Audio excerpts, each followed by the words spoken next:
Dar início então à nossa reflexão da manhã, tendo como base de nossas meditações a obra de Joana de Ângeles, O Autodescobrimento, uma busca interior. Essa obra foi psicografada por Divaldo Pereira Franco. É um trabalho na área da psicologia transpessoal, que nós iremos então conversar nesta manhã. Nós estamos hoje na página 33 desse livro novo, né, intitulado Conflitos e Doenças.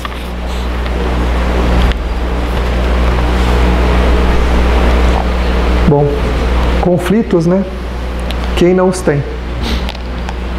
Nós somos remanescentes, né, de experiências remotas, né, de tempos idos, onde nem todas as nossas atitudes foram bem-sucedidas, né? E onde a gente não conseguiu ser bem-sucedido, fixou-se em nossa alma uma área, uma zona de perturbação, que nós chamamos de conflito, que é algo que nós precisamos trabalhar, que nós precisamos reconhecer para poder modificar. Só que os conflitos, muitas vezes, mesmo inconscientes, eles acabam por serem direcionadores da nossa vida. Se nós vivermos em função do conflito, por mais que pareça estar tudo bem nas experiências que a gente estiver vivenciando, nós vamos ter muitas dificuldades emocionais, inclusive não conseguindo vivenciar bem as experiências, porque alguma coisa em nossa natureza não vai bem. É muito comum as pessoas dizerem isso, né? Eu não sei o que se passa comigo, mas está tudo bem, mas tem alguma coisa aqui dentro de mim que não sei, não vai bem. Eu acho que eu sinto falta de alguma coisa que eu não sei o que é. Então a pessoa acredita, né, que é alguma coisa que está faltando na vida dela, como se a sua vida tivesse sido incompleta, como se a existência tivesse se estabelecido de maneira incompleta. E isso não é uma verdade, né, porque o Espiritismo diz que nós estamos aqui com tudo que nós precisamos, do jeito, da melhor forma possível para nós fazermos a nossa evolução. Então tudo que nos acontece tem relação conosco, tem relação com as nossas necessidades, com a nossa programação e com o nosso sentimento. Então ninguém está vivenciando uma vida errada, ou devia estar vivenciando a vida de alguém, né? Como muita gente fala, eu queria ter a vida da determinada pessoa lá. Aí a espiritualidade responde, né? E também encontramos nas obras. Não queria não. Com certeza não queria não. Porque cada espírito é preparado para estar na sua vida, com as suas experiências, com aquilo que ele precisa para fazer o seu entendimento e a sua evolução. Agora, é claro que, como nós somos imperfeitos e geramos desconfortos do passado e ainda estamos gerando-os agora por conta do nosso sentimento equivocado, nós acabamos experimentando conflitos, lutas interiores que são travadas muito sérias, muito violentas. É a nossa natureza imperfeita ou danificada, né, com as nossas atitudes menos dignas, exigindo reparação ou exigindo aperfeiçoamento, exigindo modificação. Então os conflitos, eles são muito comuns, né? Agora, todo conflito é gerador de distúrbios, né? Então o espírito, quando ele experimenta um conflito, né,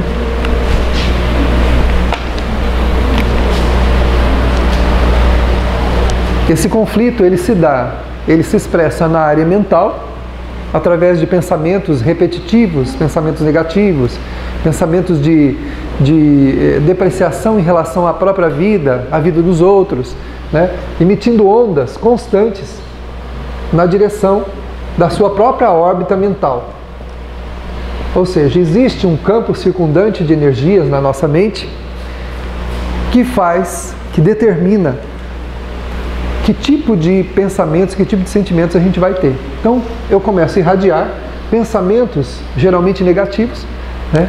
E sentimentos também negativos, que vão me intoxicando, formando um campo vibratorial, energético, fluídico, que me envolve como um todo, transformando a minha vida numa vida estranha e fazendo com que eu experimente no dia a dia o mal-estar.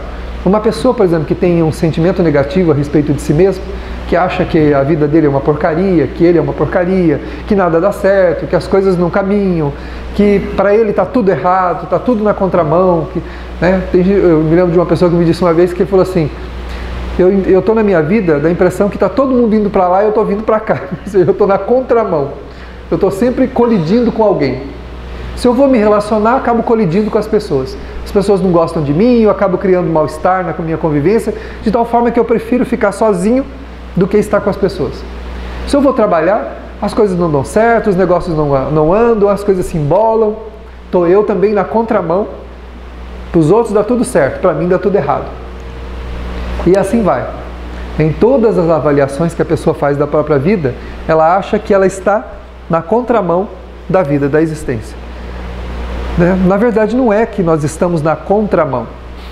É que essas carências, esses conflitos que nós trazemos, experiências mal resolvidas do passado, nos colocam em contato com desafios que nós não estamos habilitados para experimentá-los. Na fragilidade do sentimento, tudo nos parece pior do que é. Uma dificuldade, ela se transforma num problema, numa barreira quase intransponível. E os outros que olham de fora, como é muito fácil avaliar a vida dos outros, a gente faz isso também, fala assim, mas você está chateado por isso? Quer dizer, você está reclamando disso? Porque a pessoa avalia aquilo como uma coisa pequena, porque não tem a ver com o sentimento dela. Para o espírito que está experimentando aquele desconforto, aquela barreira é muito grande. Por isso é que não se deve menosprezar os problemas de ninguém. Jesus disse, em relação ao próximo, não julgueis. Por quê? Porque nós não conhecemos as fragilidades que cada pessoa possui no seu sentimento decorrente das suas experiências passadas. Quanto maior sucesso, quanto maior enfrentamento, quanto maior luta, quanto maior otimismo, maiores são as fixações positivas que o espírito faz no seu campo emocional. Quanto maior negativa for as suas experiências, quanto maior negativo forem os seus pensamentos, os seus sentimentos, mais fixações negativas o espírito faz no seu sentimento. O que vai acontecer? Esse campo emocional complicado, ele se perpetua, ou seja, nós carregamos ele no tempo. Então, se eu me fragilizo agora, essa fragilidade não é só para essa vida, ela vai comigo. Porque eu sou o espírito, sou eu que carrego o meu sucesso ou a minha derrota íntima. E isso vai me influenciar por muito tempo, às vezes por muitas vidas. Então, naquele campo onde o outro consegue realizar com facilidade e eu não tenho facilidade, ou até mesmo não consigo fazer. É mais fácil entrarmos no processo da lamentação, dizendo que eu não presto mesmo, eu não valho nada, minha vida é uma porcaria, nada dá certo. É mais fácil entrarmos nesse campo do que enfrentarmos, do que dizermos assim, não, esta é a minha fragilidade, mas eu vou superá-la. Eu vou vencer, eu vou superar, renovar o pensamento sempre. A existência é um processo, ensina-nos a doutrina espírita, de constante renovação. Isso aqui já foi. É um processo de constante renovação. Então nós viemos à Terra para renovar-nos, para mudar essa realidade complicada que nós trazemos, para nos fortalecermos para o futuro, para termos uma vida melhor mais para frente e já nessa, porque a pessoa otimista, que apesar dos enfrentamentos de problemas, mantém a cabeça levantada, caminhando, realizando suas coisas, sendo o mais produtivo possível em relação à própria vida, é alguém que se prepara para a vida atual e se prepara também para a vida futura. Porque todo o progresso que nós fizermos agora vai nos acompanhar também em qualquer tempo, tanto aqui quanto no mundo espiritual. Né? Porque a Joana de Ângeles, numa outra obra, ela diz assim, que a gente vai lamentar muito lá do outro lado o tempo perdido do lado de cá. E a lamentação é um tempo perdido. A reclamação, a revolta é tempo perdido. Não é nem andar na contramão, é estacionar. Quando eu me revolto, quando eu só fico lamentando, quando eu não consigo realizar as minhas coisas, apesar das lágrimas, né? Prossiga, disse Joana de Ângeles, né? Mesmo entre lágrimas. Por quê? Porque as lágrimas, elas são purificadoras, elas são o quê? Expurgos da alma, né? Que o espírito vai fazendo na medida que vai lutando com as suas imperfeições. Agora, dói. Toda ferida, para que se possa limpar, para depois fazer o curativo, dói. Está infeccionada, tem que tirar toda aquela... Às vezes tem que debridar, né? Tem que tirar em volta tecido novo para quê? Para depois crescer um tecido bom e fechar. Então o enfrentamento não é fácil para ninguém. Todo enfrentamento é complicado, é por causa do conflito.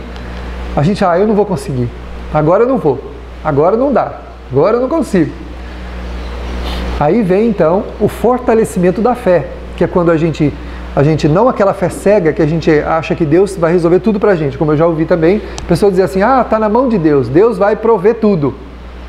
Deus vai prover as oportunidades para que a gente, assumindo elas, trabalhando por elas, consigamos nos fortalecer, isso sim. Agora, não vai cair um raio, né? Não vai vir um raio luminoso do céu e porque eu pedi e vai me tornar uma pessoa diferente de um momento para o outro. Essa diferença, né? Ser diferente do que eu sou, transformar-me numa outra pessoa, é uma luta minha, com os meus esforços. Vigiai e orai para não cairdes em tentação, falou Jesus. Mas todo mundo acredita, e a religião fez a gente acreditar nisso, que a tentação vem de fora. Cuidado com aquilo que o mundo vai te dar. Não. Cuidado com aquilo a que você está exposto por conta de quem você é. Não daquilo que você vai encontrar no mundo. Porque se o homem bom é incorruptível, diz a doutrina espírita. Você pode oferecer para ele o que você quiser. Ele é incorruptível. Porque ele é bom. Então, o que o expõe não é o que ele vai encontrar na vida. Não é o boteco para eu chegar lá e beber. Não é o drogado que passa me oferecendo droga para eu usar. Não é o mentiroso que chega me seduzindo para que eu ouça e passe para frente fazendo maledicência. Mas é o que está dentro de mim que me expõe. O que eu sou e o que eu tenho é o que me expõe. Por isso que Jesus falou, vigia, observa, presta atenção em quem você é. Cuidado com as suas imperfeições, porque são elas que te expõem.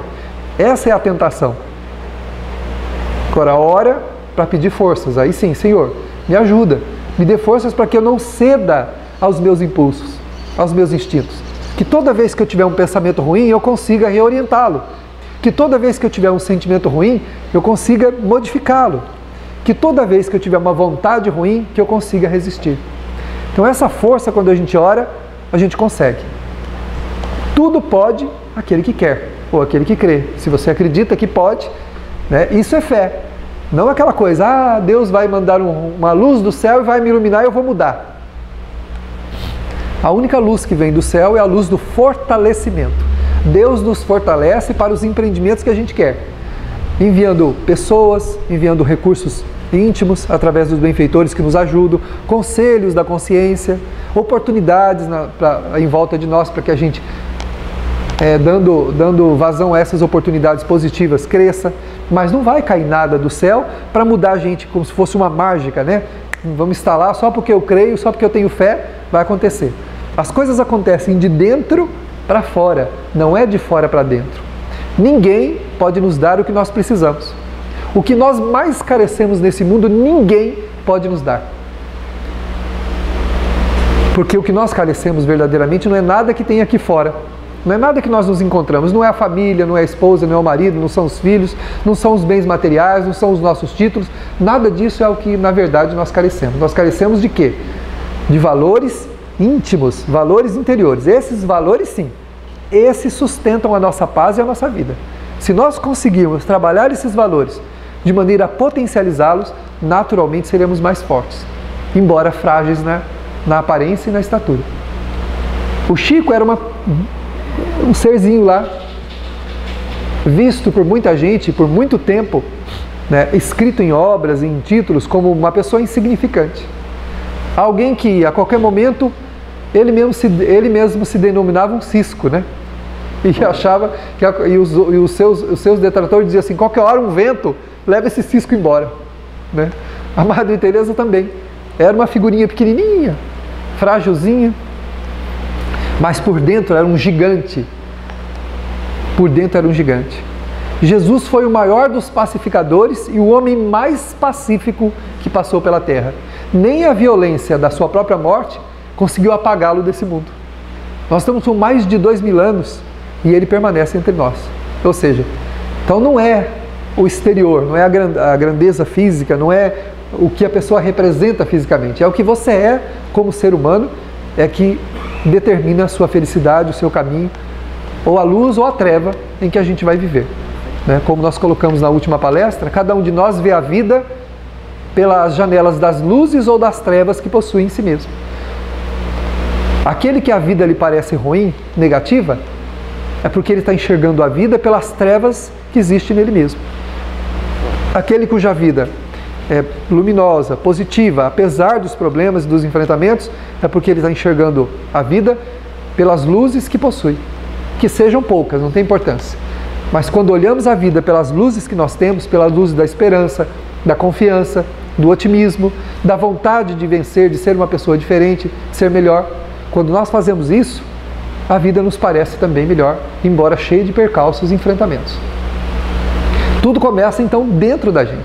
Então a renovação é um processo urgente para nós, né? Urgente, para que a gente consiga então vencer os condicionamentos que a gente traz. Nós somos criaturas condicionadas em determinadas direções. E onde está a nossa maior necessidade?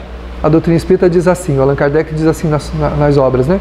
Que é importante que a gente verifique as nossas tendências. Para onde a nossa tendência nos puxa? Para onde nós somos atraídos?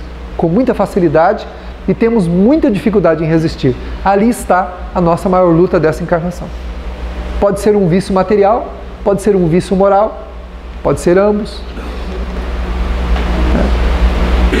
Pode ser o desencorajamento. E lá no capítulo 5º, do item 18 do Evangelho segundo o Espiritismo, Lacordaire diz assim, que o desencorajamento é uma falta. Então, quando nos desencorajamos diante da vida, estamos em falta com Deus, que nos deu a oportunidade para a evolução e para a melhoria e para o sentimento, e em falta conosco mesmo, com a nossa própria responsabilidade encarnatória. Então, todo desencorajamento é uma falta. O espírito, e muito mais, uma falta para consigo mesmo, né? Quando a gente se sente desencorajado, sem motivação para viver, a gente não ofende a Deus. Como muita gente diz, isso que você está fazendo está ofendendo a Deus. Pode vir um castigo do céu. Pior do que um castigo que vem do céu é um castigo que vem aqui da terra mesmo. Ou seja, a gente se colocar num confronto, numa vida difícil e problemática por conta de não fazer esforços interiores. Porque Deus não castiga ninguém. Mas somos nós que vamos nos colocando nos campos existenciais dentro daquilo que nós precisamos para aprender e para evoluir. Então todos esses conflitos irradiados, tanto pelo pensamento como pelo sentimento, vão obscurecendo a nossa visão e vão impedindo que a gente seja feliz. Tem gente que fala assim, acho que tem... Eu já ouvi muita gente dizer assim, acho que tem muito olho gordo. Tem gente com olho gordo, se for olho gordo é bom, né? Pior se for olho magro. Olho gordo é um negócio bom, olho gordo. A pessoa está te olhando com... olha, está me olhando com olho gordo, que bom. Pior se fosse olho magro, né? Que quer que você seque, né? Fulano olhou para mim, parece que ele quer que eu seque, né? Pois é, mas o problema não são os olhos dos outros, né? O problema são os nossos olhos, o problema são os nossos sentimentos. O que os outros pensam e sentem a nosso respeito, não, de forma alguma nos alcança.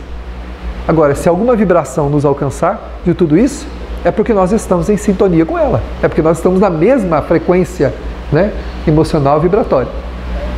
Então essa renovação, nós acabamos por criar uma atmosfera ruim em torno de nós mesmos, expondo-nos a situações ruins, porque atraímos para nós experiências desagradáveis na direta relação do que a gente sente e do que a gente pensa. Então, nós vamos criando esse ambiente. Então a nossa vida acontece dentro do ambiente do nosso sentimento e do nosso pensamento. Então você é o que você pensa e o que você sente. Eu sou o que eu penso e o que eu sinto. Apesar dos enfrentamentos que a gente tem. Então as pessoas otimistas, idealistas, como Chico, como a Madre Teresa, Francisco de Assis, o Divaldo Franco e tantas pessoas que realizam obras que a gente olha e fica assim com o olho arregalado, né? Como é que essa pessoa conseguiu fazer isso ou consegue fazer isso? Essas pessoas é porque vivem num ambiente consciencial de pensamento e sentimento elevado. E acreditam que podem realizar aquilo. Ah, mas é missão, isso aí é missão. Olha, pode ser até que seja missão. Mas todo mundo tem uma missão. Cada espírito tem uma missão em primeiro plano consigo mesmo. De se tornar melhor, de ser melhor, de fazer o melhor, de desejar o melhor, de sentir o melhor e de pensar o melhor. Essa é a nossa primeira missão. Se nós dermos cabo disso, com certeza a nossa vida vai ser bem diferente.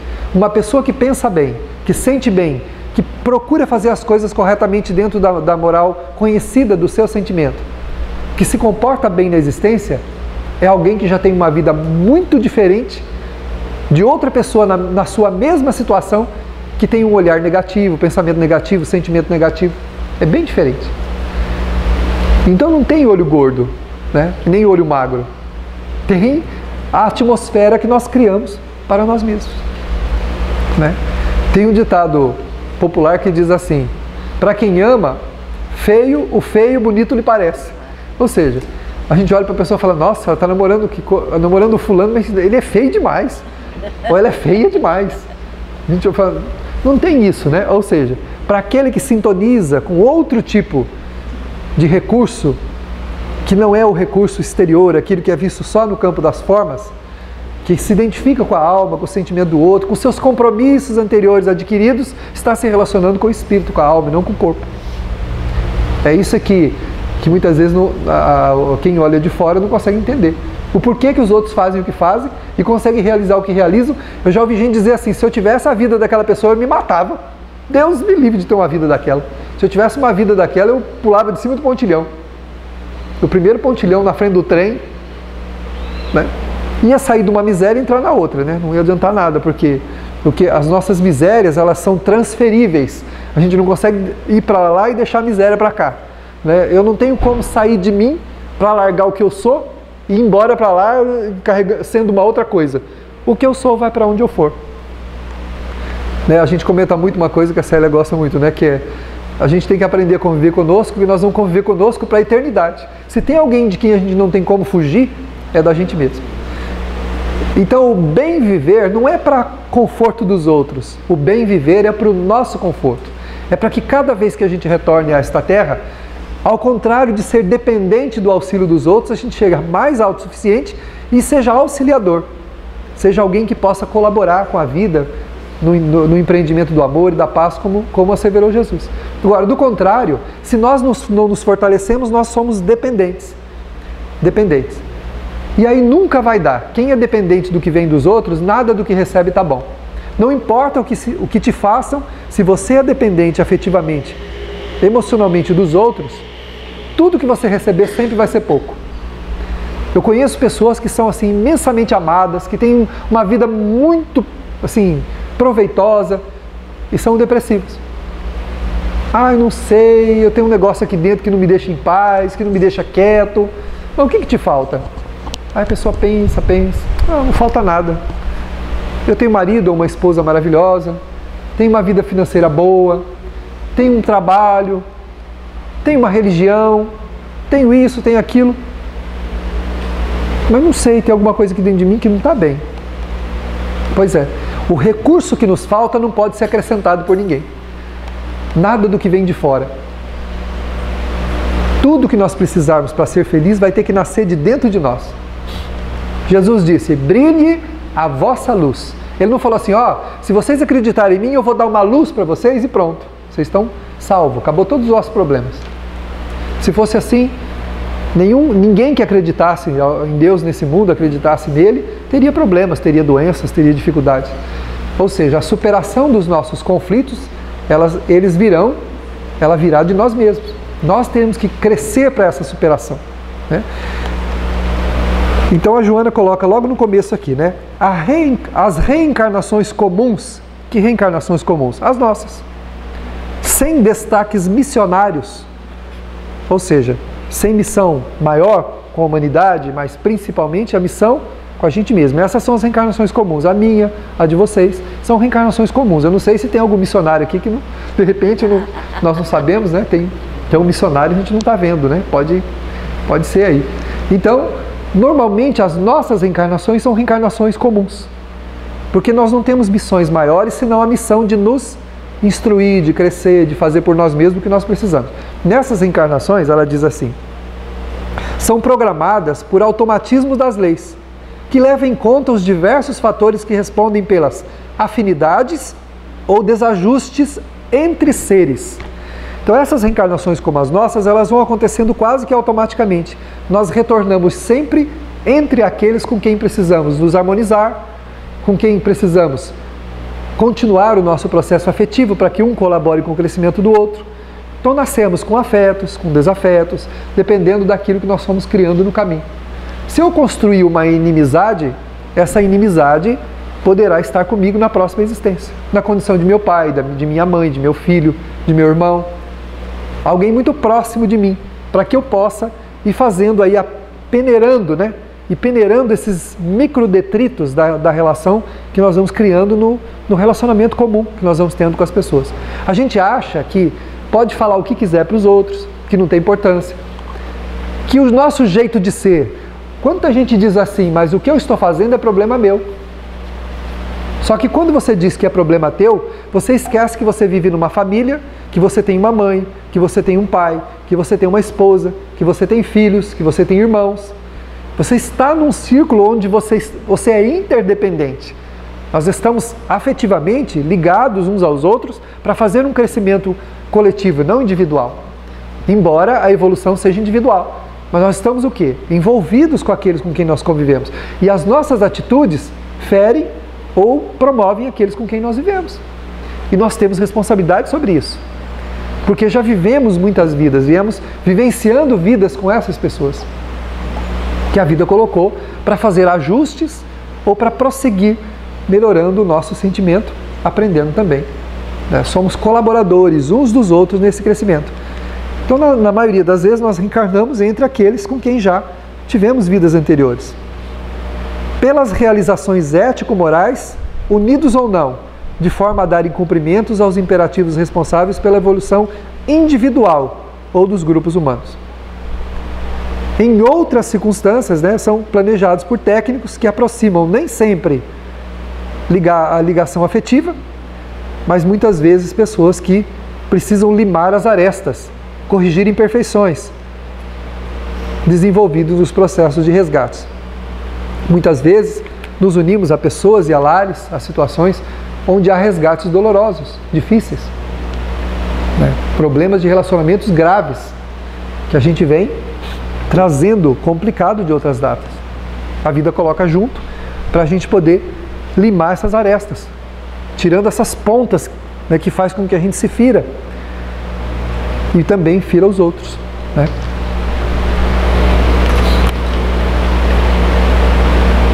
Tem também encontros para as primeiras experiências, para facilitar a fraternidade, ampliar o círculo das afeições. Então existe também aqueles espíritos que reencarnam conosco pelas primeiras vezes, para que a gente amplie o círculo da afetividade e também consiga ir auxiliando outros a se melhorarem e eles ajudando a gente a melhorar também. Reencontros são estabelecidos para realizações dignificadoras, retificações impostergáveis. Ou seja, a gente pode, eu não te perdoo, tá bom, passa uma vida, 2 vidas, 3 vidas, chega um momento onde o espírito percebe que o seu processo de andamento existencial travou, que a sua evolução parou. E aí ele vai olhar para os campos existenciais e vai verificar onde que está a pedra que está impedindo que a sua roda gire. É aquele problema que eu tenho com o Joaquim, ou com a Margarida. Como é que eu faço? Precisamos tirar aquela pedra do caminho.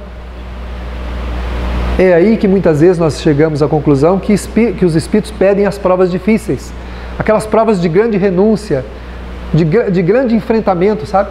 É quando os enfrentamentos e a dimensão das provas estão na relação da necessidade do espírito. Então, verificando e a necessidade de crescer e deixar os males para trás, é que ele imprime então o rigor muitas vezes à sua prova.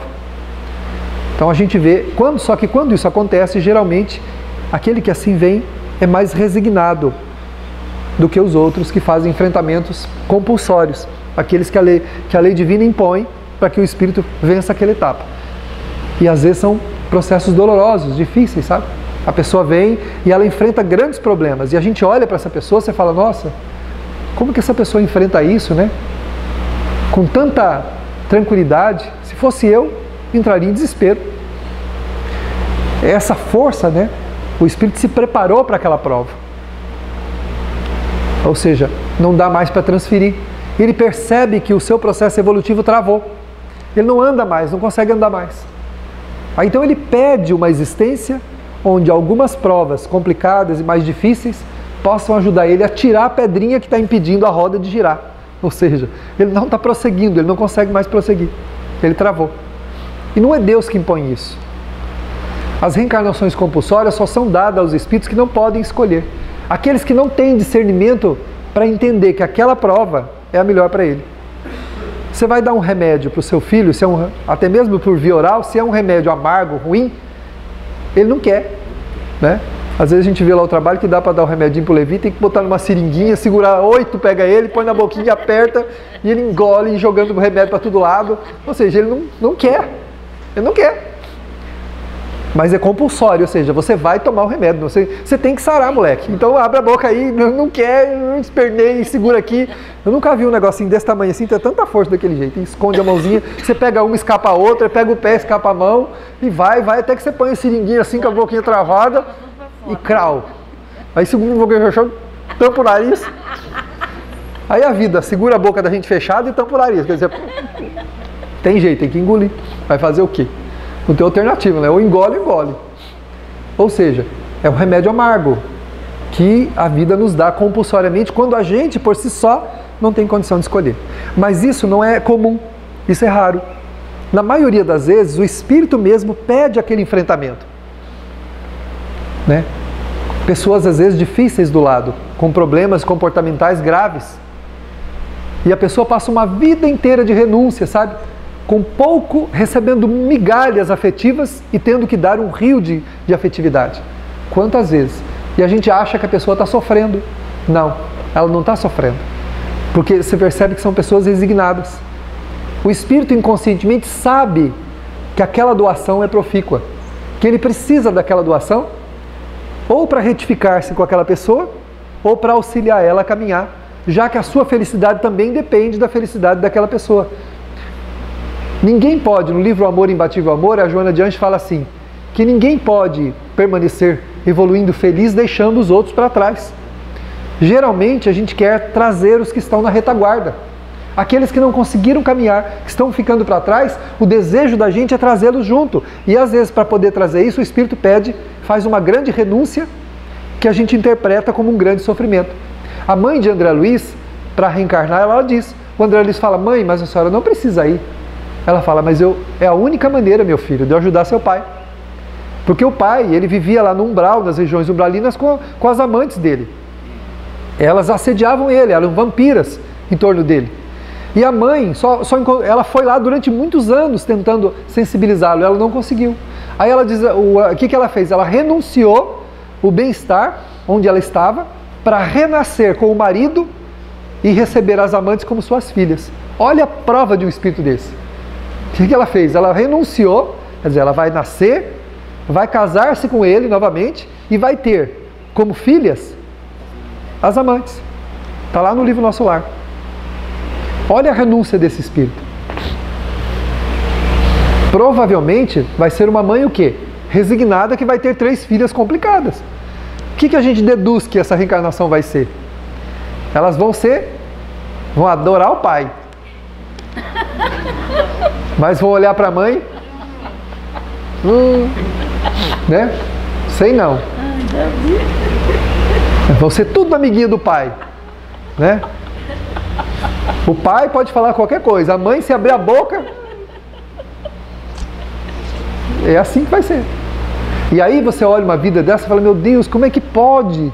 Que filhas mal educadas, como que essa mãe aguenta? E a coitadinha está lá, né? Dedicando, com atenção, e faz uma coisa, e faz outra. Eu não gosto de bolo de laranja, tá bom, faz o bolo de coco. Colocou muito coco, e não sei o que, tá bom, eu não gosto disso, eu não quero aquilo. E vai, né, quando é pequeno. Quando cresce, né, arruma aqueles genros, né? Vai acabar com a vida né? E aí vai. Folgado, né? Aqueles genros folgados. Tadinha da mãe.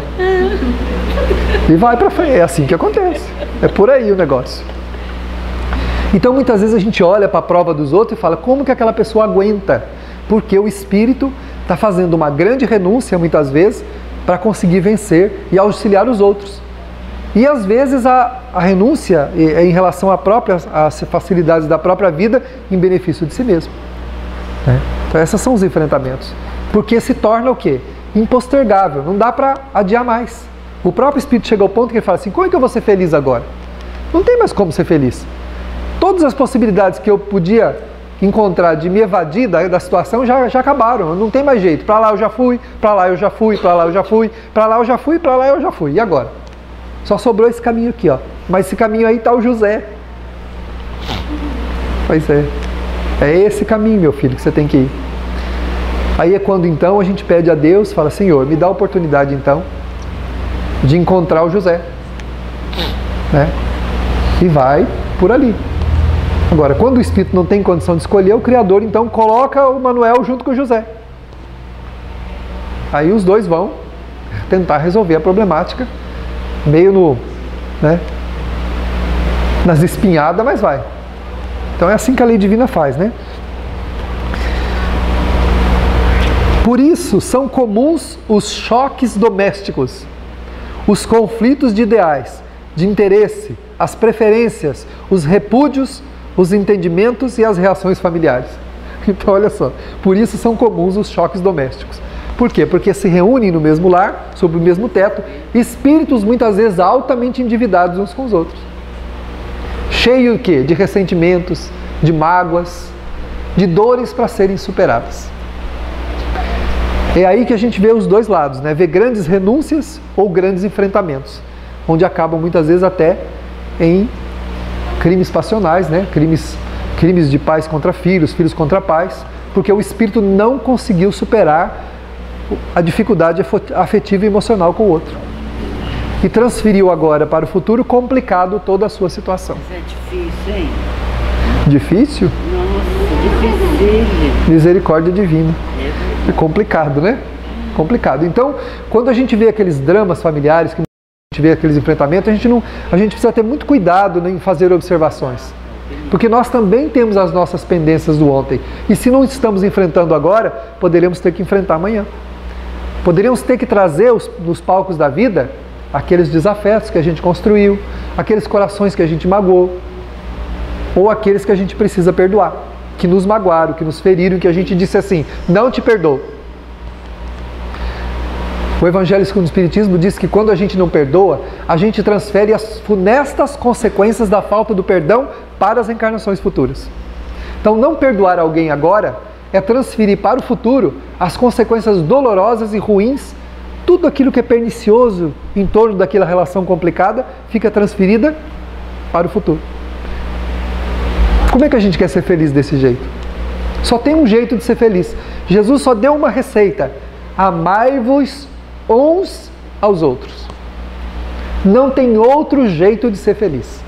Enquanto a gente guarda mágoa, ressentimento, prevenção contra os outros, quando a gente achar que a nossa felicidade depende dos outros, quando a gente achar que são os outros que vão nos fazer feliz, né?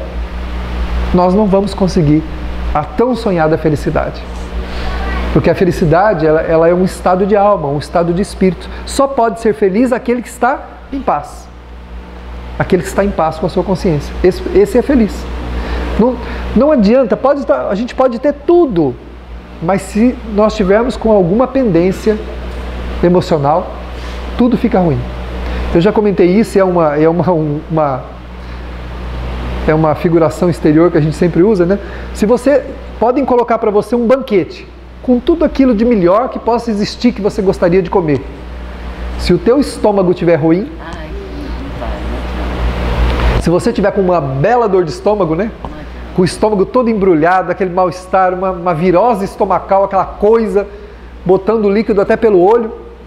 A hora que você chegar perto daquela comida toda, ao invés de aguçar o paladar, vai te dar náusea. Pelo amor de Deus. Eu me lembro que eu fiz uma cirurgia um tempo atrás e tomei tanto antibiótico, tanto remédio, que eu sentia náusea de ver propaganda de comida na televisão. Passava propaganda e virava o olho para o lado. Dava náusea. Por quê?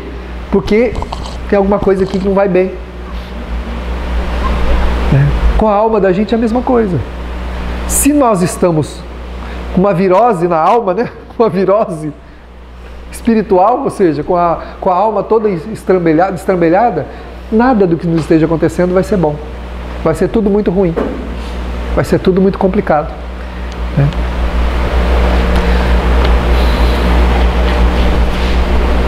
Um espírito que na infância corporal não recebe afeto no ninho doméstico está espiando suavemente os delitos que não resgatou e agora são cobrados pela vida. Quando se trata, porém, de gravame severo, são impressos pelo perispírito no ser, em formação física, os limites e anomalias de natureza genética, que é a expiação compulsória, a reabilitação do calceta. Então, ou seja, muitas vezes a gente vê pessoas, né, desde a infância, tendo dificuldade já de receber afeto, né? Desde pequeno. É alguém que já começou a sua expiação. Porque quando a gente olha para a criança, a gente olha o corpinho, né? Você olha o bebezinho, o corpinho. Mas na verdade existe ali um espírito eterno, que já viveu muitas vidas. E a problemática espiritual nossa, ela é do espírito, não é do corpo. Então, em qualquer tempo, em qualquer lugar onde o espírito esteja, ele vai estar às voltas com o quê? Com o que ele criou para o seu sentimento, no seu pensamento. Ele vai estar às voltas com aquilo. Não importa se é um bebê. No Evangelho segundo o Espiritismo diz que a criança afronta a mãe e o pai do berço. Se um bebê quiser afrontar a mãe e o pai, ele afronta a mãe e o pai no berço. E lá diz que é de pequenininho que se reconhece as tendências para corrigi-las. Uai, se a criança fosse realmente um anjo, que não tivesse nenhum pecado, né, como diz na linguagem religiosa, que não tivesse nada, então não precisaria ter cuidados com a criança, já que ela é um anjo, deixa ela crescer naturalmente. Quando ela ficar maior, quando ela já estiver lá na puberdade, aí a gente vai orientá-la, vai indicar para onde ela vai. Mas não é assim que deve acontecer e não é assim que se faz. A criança já é orientada desde bebezinha, desde pequenininho, o que faz, o que não faz. Outro dia eu peguei o Luiz tendo uma conversa de adulto com o Levi. Ele botou a mãozinha para trás, assim, e o pai dele falando com ele: o que é isso, moleque? As coisas da sua irmã, você não pode fazer isso, você não pode fazer aquilo. E ele, tá. Fala do jeito, ele fala tá. Entendeu? Ele está ouvindo, é um espírito eterno, recebendo orientação de como deve se conduzir na vida. Já de bebezinho que ele manifesta todos os seus instintos, tudo aquilo que ele traz de bom ou de ruim. Ele não se lembra, mas ele tem impulsos, vontades, como nós temos. Uma criança tem impulso, tem vontade, tem desejo. A gente não tem vontade de quebrar a cara dos outros? Não tem vontade de bater? A criança tem vontade de tacar pedra na vidraça dos outros, tem vontade de quebrar as coisas dos outros, arrancar a flor do vizinho, destruir as coisas. A criança tem todas as vontades. Por quê? Porque é um espírito eterno, não é uma criança que está ali. O corpo é de um bebê, é de uma criança, mas ali dentro tem um espírito que já viveu muito, que está trazendo as suas tendências, suas necessidades para serem orientadas. Ele só não sabe controlar-se direito, mas ele sabe o que ele está fazendo. A alma sabe, ela está ali em volta ainda no período infantil, o cérebro não está formado direitinho, então tem algumas coisas que ele não entende muito bem, que mistura, mas os seus instintos são absolutamente transparentes. Você reconhece numa criança exatamente quem é o espírito que está ali dentro. E ao contrário de corrigi-los, a gente acha bonito, né? Ah, coitadinho, é um bebê, é uma criancinha, deixa ele. Tá bom, vai deixando ele. Vai deixando ele que você vai ver qual é o seu produto disso. Porque o período que nós temos para ajudar, para praticamente imprimir uma educação, uma educação de valores naquela alma é até a puberdade. Depois da puberdade o espírito começa então a fazer comparações. Você fala e ele compara. Se ele achar que é conveniente, ele faz. Se ele não achar, ele pode até concordar com você, mas lá fora ele faz diferente. Filho, não faz tal coisa. Tá bom, pai. Vai lá fora e faz o que ele quer. Aí você fala, meu Deus, mas onde eu errei, né? Onde foi que eu errei? O que foi que eu fiz de errado? É porque você tem até a puberdade para ajudar a imprimir valores nele. Pode ser que também não adiante. Porque os espíritos muito viciosos, com condicionamentos muito agudos, muito fortes, nem usando todo o teu carinho, todo o teu amor, a religião, às vezes não funciona. Mas, diz a doutrina espírita, toda semente que foi semeada, um dia vai frutificar. Ela vai germinar, vai crescer e vai frutificar. Porque aquilo que você ensinou vai ficar gravado nos recessos da alma. Não vai perder. E queira ou não queira, durante toda a vida ele vai fazer comparações do que ele recebeu com o que ele está vivenciando. Então é importante que a gente observe isso. Desde pequenininho você já olha ali e precisa ver o ambiente que aquele espírito já está se comportando, para que ele possa ir recebendo valores, né? Recebendo valores. Então a gente muitas vezes vê uma criança que não está recebendo afeto. Claro que está errado, né? Todo mundo, independente do que foi, das pendências que nós temos uns com os outros, porque não somos perfeitos, precisamos conduzir a afetividade uns para com os outros. Mas quando a gente vê uma criança que não está sendo amada, antes da gente fazer julgamentos que a gente não entende, criar teses, né? Nós somos muito bons de criar teses da vida dos outros, pouco versados em criar teses para si mesmo. A gente vê com muita simplicidade, né? Nós somos simplórios na avaliação, né? Porque a gente olha o exterior, você olha o contexto de agora. Está implícito aí naquela relação coisas que nós não compreendemos, que já vem vindo de muitas vidas muito complicado. Às vezes, na condição daquele espírito que está ali recebendo aquela falta de afeto, tem um tirano ali, tem um espírito extremamente maldoso. Estava contando para o grupo ontem, né, que o Raul Teixeira está no informativo do dia de amanhã, que nós vamos distribuir, vocês vão ler a historinha.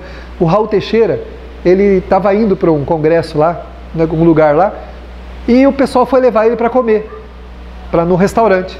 Um restaurante muito bom lá. E no caminho, eles pararam embaixo de uma placa de indicativa de rua, e do lado tinha um latão de lixo, muito grande. E havia uma mulher que escarrafunchava o latão de lixo para poder achar comida ali dentro. E o carro seguiu, e o Raul foi olhando para trás, ele ficou tão desconcertado, ele falou, meu Deus do céu, eu vou indo para comer num restaurante, e essa pessoa comendo lixo. Aí chegou lá no restaurante, ele ficou demorando para fazer o pedido, né, da comida, porque ele falou assim, meu Deus do céu, eu ficava lembrando da mulher, não conseguia esquecer da mulher catando comida no lixo. Aí um espírito amigo se aproximou dele e falou assim, olha, desligue-se dela. Mesmo que você levasse comida para ela, ela iria jogar fora. Ela é muito orgulhosa, é um espírito muito orgulhoso. Você viu aquela placa onde vocês pararam o carro do lado? Pois é, ela é aquela pessoa cujo nome está ali na placa. Ela foi um político muito corrupto, que roubou muito, que fez muitas coisas ruins, deixando muita gente em necessidade. Agora ela está experimentando, na condição agora de uma mulher, na vida, está experimentando toda a miséria que ela criou. Porque quem se apropria de bens públicos, ou do que é dos outros, está criando miséria para si mesmo. Não é teu, não é da pessoa, né? O salário já é muito bom, e o salário não está bom, tem que roubar mais um pouco. Então esse mais um pouco que rouba, né? Quanta gente passa fome, necessidade por conta do dinheiro que é roubado. Então não se preocupe não, porque se você levar comida lá, ela é tão orgulhosa que ela vai jogar essa comida fora, porque ele está espiando a sua falta de ter criado miséria. Agora ele está vivendo sob a miséria, tentando resgatar, e não consegue sair daquelas mediações onde está a placa com o nome dele, que era um homem, era um político. Está magnetizado ali naquela região e vai ficar por ali até provavelmente a sua desencarnação. Então quando a gente olha muitas vezes os dramas dos outros, a gente é simplório na avaliação. Se você puder ajudar, ajude, mas nunca julgue. Não façamos julgamentos, porque o julgamento geralmente é simplório. Quem julga os outros, por mais detalhes que possa ter a respeito da situação, não conhece o contexto geral, o contexto maior. Quem, por exemplo, que visse a família da mãe de André Luiz, que veio com aquelas 3 filhas, que visse uma relação complicada com aquelas meninas, poderia imaginar que ali estava um pai, cujas filhas eram 3 amantes suas, e ela uma mãe que se sacrificou, que renunciou à felicidade para ficar, a felicidade de uma região melhor, para ficar ali ajudando os 3, né, os 4, né, a se melhorarem. Quem podia imaginar isso? Por isso é que nós não podemos ter aquela visão simplória de avaliar as coisas pelo que nós enxergamos. Nós precisamos cuidar do nosso sentimento, não dos outros, né? Nós temos uma visão simplista. E quando se refere à criança, mais ainda. Claro que a criança precisa ser amparada, direcionada, amada, porque se há um período onde ela pode se refazer, se reconstruir, é na infância, que é onde ela esquece o passado, mas permanecem-lhe as tendências, como permanecem em nós, em cada um de nós. As tendências também estão em nós. Está na natureza de cada um de nós. Aquelas crises de raiva que a gente tem de vez em quando, tem vontade de tacar as coisas fora, né? Chutar o gato, né? Tem gente que você chega perto, ela morde. Morde, chega perto da pessoa, uma dentada. Onde está essa ira toda, essa raiva? Isso é uma violência contida que nós trouxemos para melhorar, para abrandar, para corrigir, né? Então todas as viciações, sejam físicas ou morais, elas são realidades da alma que precisam ser renovadas, porque do jeito que estão, só vai transferir dor para o futuro, né? Perpetuar problemas.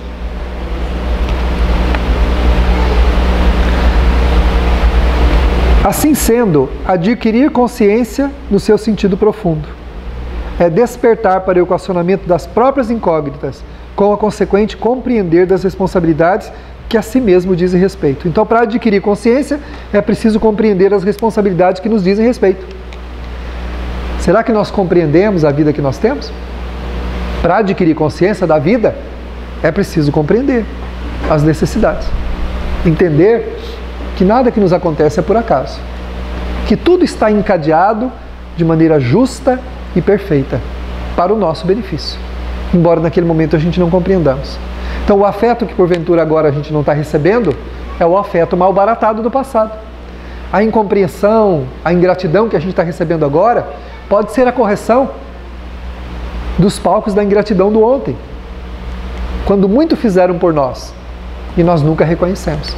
Hoje estamos passando por um sentimento análogo, parecido, para que a gente avalie o que nós estamos sentindo, melhorando o nosso processo de autocompreensão. Porque é fácil tentar entender os outros, né? Embora não seja muito produtivo. O difícil é entender-se, compreender-se, diminuir o choque emocional, né? Reduzi-lo ao mínimo possível. A Joana fala que o primeiro passo da melhoria chama-se contenção, né? Primeiro passo, contenção. Conter os impulsos, né? Primeira coisa, impulsos negativos. Eu quero muito fazer uma coisa que eu não devo. Mas como eu acabei de falar, eu não devo, não posso. Então o que eu vou fazer? Vou trabalhar no sentido contrário.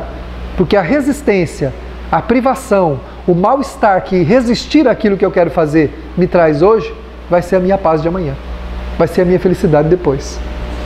Quando voltando à vida espiritual e avaliando os meus sentimentos, eu vou ter condição de ter de novo o meu sentimento de autodignidade reinstalado, devolvido a mim mesmo. Porque o pior sentimento que alguém pode ter nessa terra em relação a si mesmo é de auto-indignidade. Eu sou indigno, eu não presto, eu não valho nada, eu não posso, eu não consigo. Tudo isso, né? Todas essas afirmativas em relação a si mesmo são processos mal baratados, experiências mal sucedidas que a gente traz esperando solução. O aceitamento delas, porque segundo a espiritualidade, uma existência na Terra não passa de um abrir e fechar de olhos. Nós já tivemos tantas e tantas e tantas e tantas reencarnações e vamos ter uma infinidade delas para o futuro, que cada vida não passa de um estalo de dedo. Passou. E diz que essa é a nossa grande surpresa quando a gente chega lá. Mas já passou. Diz que quando o espírito acorda no mundo espiritual e fala, mas já passou? Já passou. Já foi. E aí a gente vai falar, meu Deus, por que eu não aguentei? Por que eu não resisti? Por que eu não suportei um pouquinho mais? Né? Às vezes faltava um finalzinho para terminar a prova, né? A gente desiste antes. Faltava um passo, né? Como aquela história do cara do penhasco que caiu na escuridão à noite, né? Ficou preso na corda. Morreu congelado ali na corda, pendurado, e uma voz falando para ele, corta a corda. Tá, falta meio metro do chão, pode cortar a corda. Não, vou ficar aqui. É a gente, vou permanecer como eu estou, do jeito que eu sou. Vou me congelar no meu egoísmo, no meu orgulho, na minha vaidade, na minha presunção, na minha prepotência, mas não saio daqui. Vou não. Mas tem uma voz que me diz sempre, muda, solta, corta a corda, né? Para, desce um pouquinho. Não. Vou ficar aqui. E aí quando chega do outro lado, né, faltava só meio metro, né, para o chão.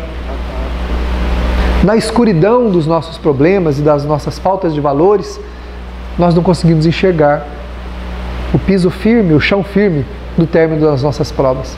E onde estamos, nos paralisamos na revolta, no orgulho, na vaidade, na presunção. A superação é um processo constante que cada um de nós pode fazer. Não há dores que sejam inconsoláveis, assim como não há males que não encontrem resolução, principalmente quando existe o perdão aos outros e o auto-perdão.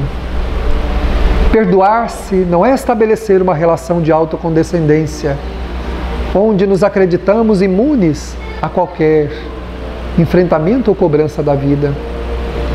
Perdoar-se é oferecer-se a oportunidade de recomeçar. É fazer propostas para si mesmo de autoentendimento. É pedir forças a Deus para prosseguir com novas decisões. Como a vida é um palco de renovação constante, perdoar-se é pedir a Deus oportunidade de renovação.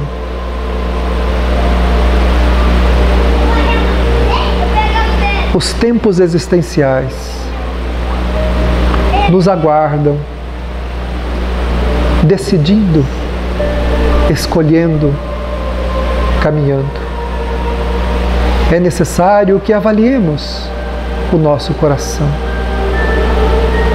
que não nos escondamos atrás dos vícios, sejam eles físicos, morais ou espirituais, acreditando que com essas muletas emocionais iremos conseguir transpor a grande barreira do autoenfrentamento. Enquanto não nos enfrentarmos, estaremos paralisados ante os compromissos que nos aguardam, ante os compromissos que pedem resolução.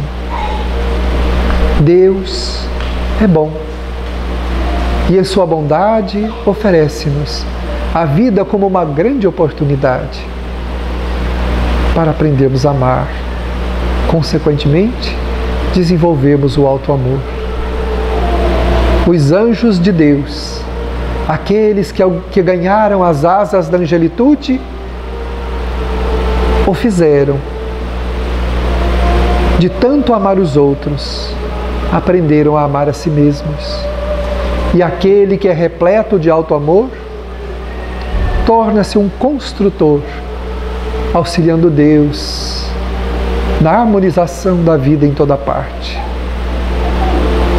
Por isso asseverou Jesus: sê tu quem ama, pois o amor nos redimirá. Que Ele nos abençoe, nos ajude, nos fortaleça, hoje, agora e para sempre. Assim seja.